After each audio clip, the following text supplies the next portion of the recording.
વિદ્યાર્થી સ્થિર નથી રહેતો. તૈયારી ચાલુ કરે, 1 દી 2 દી 3 દી 4 દી અઠવાડિયું 15 દી, પછી ધીમે ધીમે છટકબારી શોધે, વાંક ગાઢે, આમાં આમ છે ને અહીંયા આમ છે ને અહીંયા આમ છે ને છટકબારીઓ કાઢે.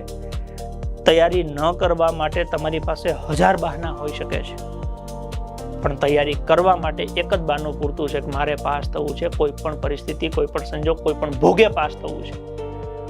તૈયારી ન કરવાના તમને 1000 બહાના મળી જાય. તમે હોસ્ટેલમાં આવો તો કંઈ ઊંઘ નથી આવતી ને ખાવાનું ભાવતું નથી ને ઝાડા થઈ જાય છે ને ફલાણું થાય છે ને 1000 બહાના આવશે.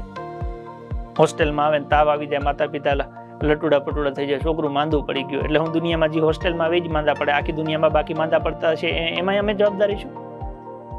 ખબર? એવી ખોટી બચાવ પ્રવૃત્તિ વિદ્યાર્થીને હેરાન કરતી હોય છે.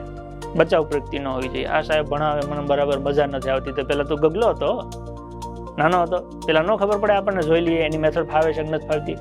અત્યારે યુટ્યુબ ઉપર બધાના લેક્ચર મૂકેલા છે, તમે જુઓ કોની મેથડ તમને ફાવે છે, કોણ ભણાવે તરત ખબર પડી જાય છે. એ પ્રમાણે પછી એમની પાસે ભણવાનું નક્કી કરો. તમે કે નાના છો કે તમને સમજણ ન પડતી હોય, અને એક વખત નક્કી કર્યું છે પછી સ્થિરતા, કે હવે એક વાર આ કી એ પ્રમાણે જ કરવાનું છે, એ સ્થિરતા આપણી અંદર હોવી જ જોઈએ, નહીં તો પરિણામ ના મળે.